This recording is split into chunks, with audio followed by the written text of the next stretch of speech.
Estamos no último bloco do programa Eclésia dessa noite, falando com o irmão Alexandre Mazzali, que está aqui ao meu lado. Ele é da Diocese de Jundiaí. Escreveu um livro chamado Demonologia e Psiquiatria, conversando sobre assuntos, ensinando, inclusive, de acordo com seus estudos, como a gente deve entender um pouco mais sobre esse problema, que não é simples de entender, a ação do demônio, a ação demoníaca e os distúrbios mentais, né? Como é que a gente faz para entender quando se trata de ação extraordinária do demônio, quando se trata de saúde mental, e como tentar, de repente, conciliar as duas coisas para o bem do fiel, para a pessoa que está sofrendo desse tipo de situação.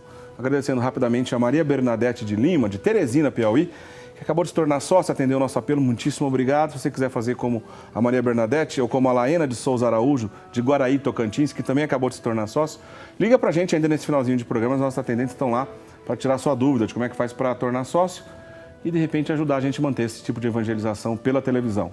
Paulo Camilo de Souza, de Itaí, São Paulo, também ficou sócio. A Marilene Brito Pereira dos Santos, de Itaucu, Bahia, também acabou de ficar sócia. Muito obrigado por essas pessoas que acabaram de se tornar sócios conosco e todos os associados que nos ajudam todo mês a manter de pé a nossa obra de evangelização.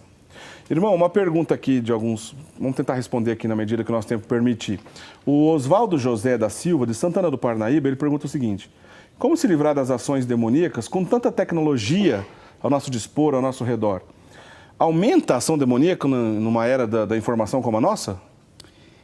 Cada época tem as suas ferramentas propícias para poder aumentar, né? Então, a tecnologia contribui, porque as pessoas cada vez mais, por causa da tecnologia, elas têm se tornado individualistas, né? E isso, de certa forma, as isola. E o isolamento, né, se torna propício para a ação do demônio. Fora que, também por causa da tecnologia, de uma maneira muito rápida, né? Hoje se faz pacto com o demônio virtualmente, né? Então, lógico que isso tem as suas consequências tão sérias como fazer dentro de um local de culto satânico. O Maciel Gonçalves da Silva, ele é da cidade de São Paulo, ele pergunta se a epilepsia é uma doença física ou espiritual. É uma doença física, né? Ela é comprovada através de exames. Quer dizer, o epilético não deve receber o exorcismo pelo fato de ser epilético? De maneira alguma. De maneira alguma. Ele pode receber uma oração de cura física, mas não uma oração de exorcismo.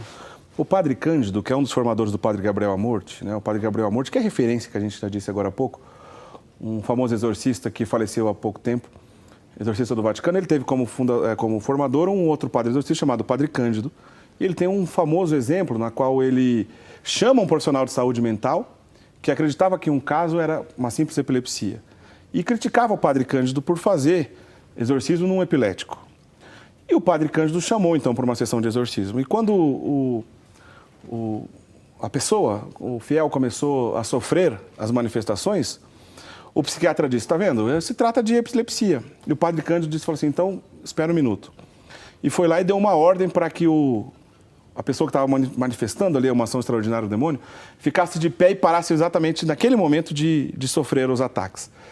E pela ordem do exorcista, ele parou imediatamente. Ele perguntou, então, pro psiquiatra: doutor, o epilético faz esse tipo de coisa quando alguém manda? E o médico, obviamente, se convenceu de que se tratava de um caso extraordinário, né? Que não era uma doença comum, como qualquer epilepsia comum. Mas isso, quando a pessoa vê e presencia, talvez ela tenha mais chance de acreditar nas coisas que não é possível, pela ação ordinária, a gente enxergar, porque se trata de uma ação fora da ação ordinária do demônio. É bom nós entendermos também que quando uma doença surge por ação demoníaca, é raro que essa doença seja acusada em exames, né? Elas não aparecem nos exames. Interessante isso também. E isso deixa a coisa mais difícil e mais confusa, né? Exato. Duas perguntas que a gente precisa que o senhor responda antes de terminar o programa. A primeira delas é: como que o demônio entra na vida da pessoa? Como a pessoa chega nesse estado de possessão? Olha, a porta de entrada do demônio sempre é o pecado, né? Se nós estamos na graça de Deus e acontece uma ação mais intensa, né, é por permissão divina, enfim, né? Deus tem a sua pedagogia e tem coisa que só entenderemos quando estivermos diante dele, né? Mas a porta é sempre o pecado, e o pecado grave, né? Então, quando nós falamos do pecado grave, que envolve a questão dos 10 mandamentos, né, e eles são quebrados, né, isso é uma porta imensa que se abre na nossa vida para a ação do demônio. Outra porta, né, que é larga para o demônio passar, são os traumas da nossa vida, as nossas feridas, que geram em nós falta de perdão, né? Então as mágoas, os rancores, o desejo de vingança, né? As marcas profundas que existem na nossa história, se elas não estão ordenadas para Deus, se elas não ganharam ainda um sentido salvífico na nossa vida, o demônio pode se utilizar dessas feridas para agir na nossa vida. O padre Rufus, que era um sacerdote exorcista indiano, que escreveu muito sobre esse assunto, esteve aqui no Brasil em diversas ocasiões, ele fala muito dessa questão da mágoa, que geralmente o demônio usa de uma mágoa como se fosse um espaço aberto para ele entrar nessa brecha, e isso vai virando uma ferida problemas de diversas ordens, né, como psíquica, espiritual, etc., a ponto de chegar numa possessão. É isso que o senhor está querendo dizer? Exatamente. Né? Abre espaço, porque o que acontece? Quando nós não perdoamos, por mais difícil, né, que seja a nossa história, por mais sofrida que seja o trauma que nós recebemos, né, nós estamos retendo algo que não nos pertence, que é de Deus, que é o perdão. E nós precisamos entregar, nós precisamos inocentar essa pessoa, por mais difícil que seja. Né? Dar possibilidade dela viver novamente, né? Inocentar. Né? Eu sei que não é fácil. Desculpa, interromper um pouco. Quando nós não o fazemos, né, nós nos tornamos juízes. Quando nós nos tornamos juízes, nós nos colocamos no lugar de Deus. Né? E aí o demônio ganha espaço, ganha força. Entendi. Aliás, está o início, né? O pecado da soberba, se colocar no lugar de Deus, está na raiz, né? Do pecado dos nossos primeiros pais. A outra pergunta que eu gostaria de fazer, eu sei que não é fácil, não existe uma lista, né, para que a gente fale, olha, se tiver isso é possessão, se tiver isso é saúde mental. Não é fácil, como o senhor já explicou, o ideal seria caminhar juntos. O sacerdote exorcista experiente pode ser a pessoa para nos ajudar a entender quando há necessidade da intervenção do próprio exorcista.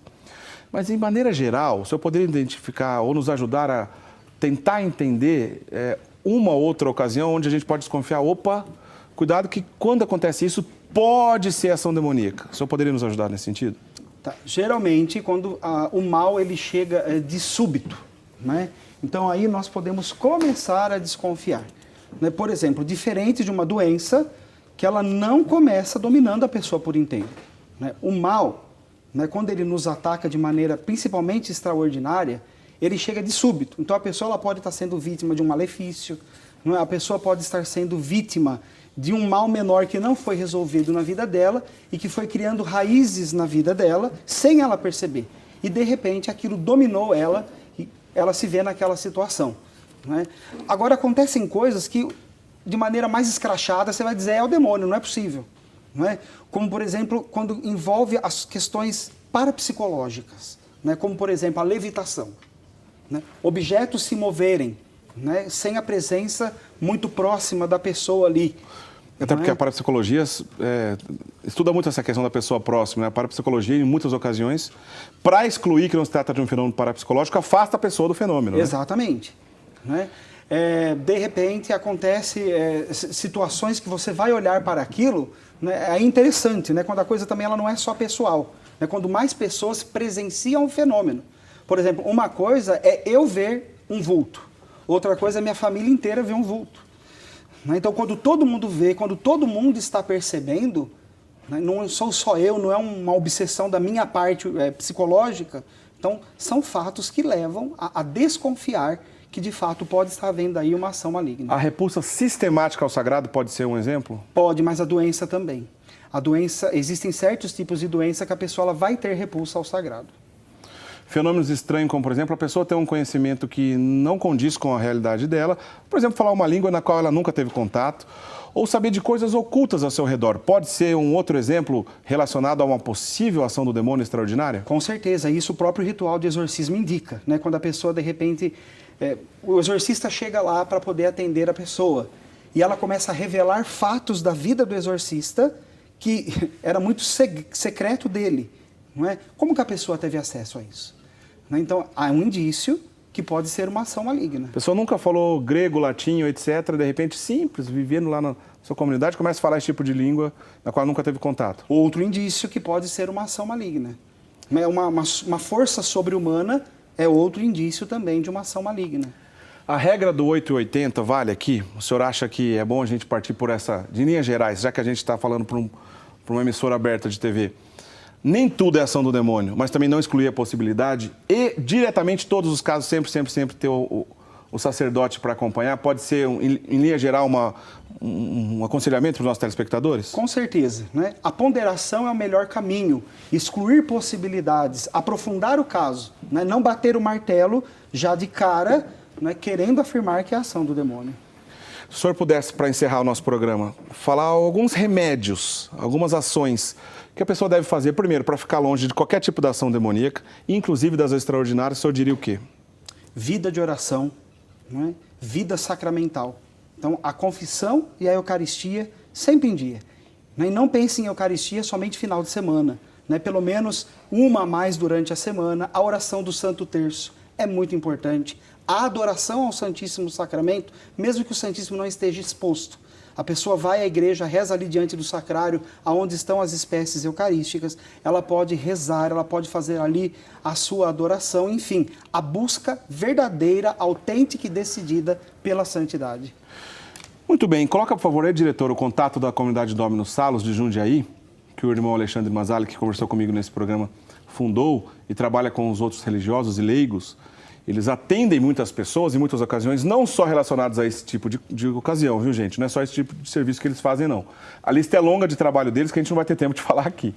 Mas se alguém quiser mais informações ou conhecer a comunidade, inclusive, parece que vai ter um encontro no dia 18 de março. Isso, dia 18 de março, lá em Jundiaí, né, nós vamos ter um encontro, quebra de maldições. Né? E o convite está aberto. Maiores informações é só entrar em nosso site e você vai consultar lá. O site e o telefone da comunidade está aí no vídeo para quem quiser entrar em contato ou pesquisar sobre o trabalho deles na internet. Enfim, está aí o contato. Eu quero agradecer muito a presença do senhor aqui conosco. Muitíssimo obrigado. Obrigado por ter escrito esse livro, que eu vou sortear agora, inclusive, os dois. Né? Primeiro, deixa eu mostrar o livro menor, né? Lançai o Grito de Guerra. É um livro de oração. Uma semana de combate espiritual. Vou fazer o sorteio desse livro e do outro livro que foi assunto do nosso programa de hoje, que está aqui, Demonologia e Psiquiatria, esse importante estudo que é o trabalho de conclusão do curso de teologia do irmão Alexandre Mazzali, feito lá na Universidade de São Bento de São Paulo, que é renomada nesse assunto, um trabalho sério, um estudo sério, que aqui no programa não foi... Pelo jeito que é um programa de televisão, não dá para a gente entrar em todos os assuntos pormenores e nem tudo que o livro traz, que é muito rico, muito interessante. E fica a orientação que a gente estava falando agora há pouco, procure o sacerdote. Né? Ah, mas o sacerdote que eu procurei não pôde atender as minhas necessidades. Procure outro sacerdote, ou o bispo, né? Que é o ministro por excelência na diocese, o governador da diocese, né? O bispo. Ele que retém esse ministério nas mãos dele do exorcismo, seja para ele mesmo exercer ou para ele designar um sacerdote indicado para aquela ocasião, tá certo? Procure a igreja. Lá, nosso Senhor Jesus Cristo está vivo porque a igreja é corpo e místico desse próprio Cristo que é o nosso Deus. Vou fazer o sorteio então, primeiro do livro Lançai o Grito de Guerra. Vamos ver quem vai levar para casa. Tá bem cheia a nossa urna aqui hoje. Quem vai receber na sua casa o livro Lançai o Grito de Guerra? Yolanda Casaroli, né, do Rio Grande do Sul. Vamos mandar na sua casa, viu, Yolanda? Esse livro Lançai o Grito de Guerra para Yolanda. E agora o livro Demonologia e Psiquiatria. Vamos ver quem vai levar para casa. Esse livro está aqui. Reinaldo de Souza de Jundiaí, uma pessoa da sua terra ganhou. Reinaldo de Souza de Oliveira de Jundiaí vai levar para casa Demonologia e Psiquiatria da sua terra, né, o Reinaldo de Souza. Obrigado por todo mundo que participou conosco do nosso programa. Curtam a página do programa Eclésia no Facebook. Muitíssimo obrigado pela participação conosco no programa de hoje. Na semana que vem o assunto é o mesmo, Demonologia, sobre uma outra ótica, com o padre Douglas da Diocese de Osasco. A gente conversa na semana que vem, tá bom? Um grande abraço para todo mundo que está nos assistindo. Até semana que vem. Tchau, tchau.